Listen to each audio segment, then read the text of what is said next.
All right, welcome back everybody to Altcoin Daily. My name's Austin. Breaking news as of this morning, U.S. officials have just seized billions of dollars worth of Bitcoin from the 2016 Bitfinex hack. That's nearly 120,000 BTC that were stolen in that hack and is now in the possession of the United States government. In today's video, I want to discuss this, what it means to you, as well as the latest news involving Web3, involving crypto gaming, involving the Metaverse, along with an XRP update, and much more.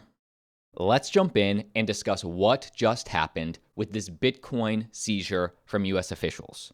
Federal officials seized some $3.6 billion worth of Bitcoin on Tuesday, tied to the 2016 hack of the crypto exchange Bitfinex.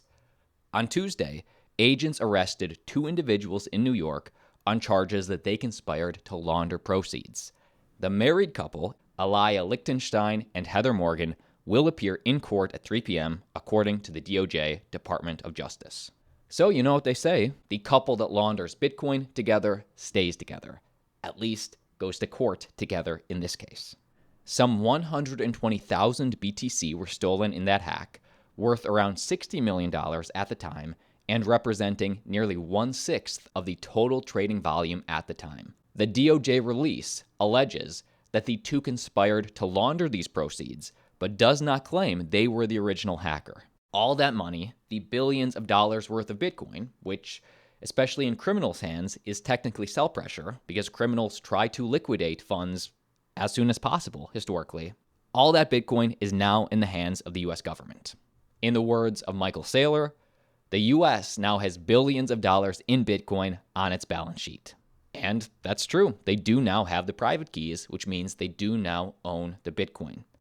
In a direct quote from the US in that filing, those files contained the private keys required to access the digital wallet that directly received the funds stolen from Bitfinex and allowed special agents to lawfully seize and recover more than 94,000 Bitcoin that had been stolen from Bitfinex. I encourage you to like the video, and give me your thoughts down below in the video comment section. But my next question is obviously, now that the United States has possession of this Bitcoin, what are they now going to do with it? They should hold it, then pay off the national debt in about 10 to 12 years. That would be interesting. That would be cool. But keep in mind, it's not theirs to hold. It belongs to the customers of Bitfinex. So I assume those customers of Bitfinex will get this money eventually, although I can't be too sure because they're probably global, and I don't know if the U.S. authorities can give all that Bitcoin back to a global customer base, but we will see. Let's keep moving. Let's talk about the latest news involving Web3. And by the way, I encourage you to check the timestamps down below in the video description. Find the news that's best for you. DeFi's Aave, which is a lending and borrowing protocol altcoin, launches Web3 social media platform Lens. Composability will be a key feature in the new offering. So if you are upset with Facebook, upset with Twitter, upset with censorship in general, check this out. On Monday, Aave founder Stanley Kay announced the launch of Lens, which he describes on Twitter as an open, composable Web3 social media protocol to allow anybody to create a non-custodial social media profile and build new social media applications. So developers will be able to build on this social media protocol. And final question I do have to ask are what are some of the specific features of this social media platform, and will it be built on Aave? According to the Lens website, the protocol allows users to create NFT-based profiles that can store posts, publications, and follower history all on the blockchain. They also have revenue sharing features for content hosted on IPFS, and it also has built-in governance for groups of mutual followers. The protocol is built on Polygon, the blockchain that just raised $450 million in a token sale. Interesting. So it is built by Aave on the Polygon blockchain. We will have to see if they can actually get the users. Next piece of news involving Metaverse adoption. Ubisoft bringing Rabbids to the Sandbox Ethereum Metaverse game. So again, here is the visual. This is major IP for Ubisoft, and it is coming to the Ethereum Metaverse Sandbox. Ubisoft will also have its own land plot in the Sandbox's shared online world, which the company can customize and monetize as it sees fit. And the publisher will launch its interactive space in the Sandbox with its Rabbids franchise, bringing its blocky recreations of the goofy, rabbit-like alien creatures the users can utilize within the game's Vox Edit and Game Maker tools. So this is just the start of the major IP that Ubisoft does plan on bringing in the Metaverse. In a direct quote from the Sandbox on this Ubisoft adoption, "We're pleased to see a company such as Ubisoft embrace the values of decentralization and let fans play with the Rabbids in novel experiences owned by their creators. The moment aligns with our mission to build the open metaverse where everyone is welcome." So the dominoes continue to fall. Give me your thoughts on this down below. Next piece of quick news for crypto gaming.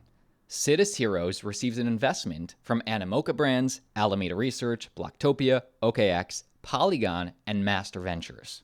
So a huge sign of support for this crypto game. Citus Heroes, the play-to-earn blockchain MMORPG game, announced today that it had raised $21 million in its seed, private, and public funding rounds with Animoca Brands as its lead investor. And obviously, any investment from Animoca Brands is huge. And in a direct quote on this from the CEO of Citus Heroes, "The Citus Heroes team is honored and excited to be backed by a leading gaming giant of Animoca Brands' caliber and expertise. Together, we will work on changing the perception of gaming in the new economy. The expert guidance of Animoca Brands and the support from the other die-hard enthusiasts just like us will make a huge difference to what Citus Heroes becomes in 1, 2, and 7 years' time." All right. Love to see the adoption. Love to see these major players investing in play-to-earn. Next piece of quick news for Injective protocol. Injective partners with 88 Rising for the Global Digital Festival with LVMH and Lexus as partners. So just as a reminder on what Injective protocol is, Injective is the interoperable layer 1 optimized for building cross-chain Web3 DeFi applications. So it's a DeFi protocol. And the news today is this. We are proud to partner with one of the fastest growing record labels, 88 Rising, alongside major luxury brand LVMH and Lexus on making this global digital festival happen. Let's party in the metaverse. So how this affects you is that it's just interesting to see what these up-and-coming, well-established as well as up-and-coming brands are choosing, who they're choosing to partner with as they enter the world of the metaverse and Web3. All right, let me update you on this case with Ripple versus the SEC. But first, in 60 seconds or less, I want to give a big shout out to sponsor of the channel, BlockFi. You can earn an unlimited 1.5% back in Bitcoin on every single purchase with the BlockFi Rewards Visa Signature Credit Card. So think about this. Every single time you buy groceries, you buy gas, you earn a little bit of Bitcoin back on all those purchases. In a direct quote, "Married my best friend and stacked 3.5% Bitcoin back on our wedding. Feeling like the luckiest man in the world, #BlockFi card." In another quote, "Applied for the BlockFi credit card on Tuesday and got it 2 days later via FedEx. That's the fastest credit card delivery I've ever experienced." So let me know down below in the video comment section if you have the card, if you like it. You can use our link right now, blockfi.com/altcoindailycc. There's a link down below. And if you sign up right now, you can earn 3.5% back during your first 3 months. That's one card, more Bitcoin. Link in description. Next piece of quick news for CryptoPunks. OpenSea once again delists CryptoPunks version 1 as a legal battle heats up. So many users bought Punks NFTs on the basis that there was only going to be 10,000 of them, not potentially 20,000 of them. So you can think of this split between version 1 and version 2 sort of, in simple terms, like the split between Ethereum Classic and regular Ethereum. Late Monday, NFT platform OpenSea once again delisted the CryptoPunks version 1 collection, which spiraled into existence alongside the iconic CryptoPunks version 2 collection due to a smart contract bug. And for many years, People didn't really talk about that version 1, which is sort of abandoned, because CryptoPunks version 2 is what all the celebrities are buying, are talking about, etc. For many years, OpenSea banned the CryptoPunks version 1 collection as users shunned their authenticity. However, the collection's recent listing on competing NFT platforms, such as LooksRare, led to an increase in recognition and led OpenSea to rescind its first ban. So what this means to you is just be aware if you hear any of this talk about the confusion, version 1, version 2, it's like Ethereum Classic versus Ethereum, with CryptoPunks version 1 being sort of like that shunned Ethereum Classic. And next up, a quick update on Ripple. XRP gains 30% after Ripple gets permission to explain fair notice defense versus SEC. So here is what happened.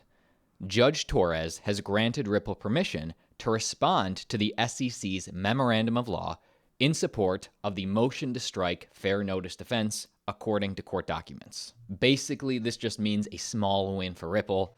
Additionally, Judge Torres also ordered the unsealing of 3 documents concerning the SEC versus Ripple case, including Ripple CEO Brad Garlinghouse's email thread and deposition notice, and founder Chris Larson's email string. So is this good or is this bad? Well, it's good because we're moving into the second phase of the case, where hopefully things are going to happen. So again, we are still a long, long way from a verdict, but this small win, the Ripple price did respond positively. So we'll see. And next piece of quick news for Burnt Finance, and just as a reminder, Burnt Finance is the first fully decentralized NFT marketplace on Solana. You can mint and trade NFTs for 0 fees. Like I said, this is on Solana, and the news today is this. We're excited to announce our partnership with Bonfida to enable any Solana user to verify themselves on Burnt Finance. Users on Burnt Finance can now verify themselves anonymously without centralized organizations deciding who or what is verified. So this is a major differentiator with this NFT platform compared to Nifty Gateway, compared to others. The value prop of this is they're keeping it fully decentralized, is the goal. So how does this verification work? Verification doesn't decide whether somebody is real. It just validates that people are who they say they are. This allows potential buyers to conduct due diligence on promising NFT projects more easily. All right, give me your thoughts on this down below. Cool to see the building taking place. All right, that is the video. My name's Austin. Like always, see you tomorrow. And by the way, whether you're on the East Coast or the West Coast, you can catch us this Thursday at a meet and greet in Santa Monica. Here is the date, here's the time. You can register just so we can kind of gauge how many people are going to show up, but it is free.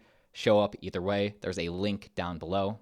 And if you are on the East Coast, specifically Miami from April 6th through 9th, join us for the biggest Bitcoin conference of the year. That's Bitcoin 2022. Use code Altcoin Daily for 10% off. Link down below. There's a ton of great speakers.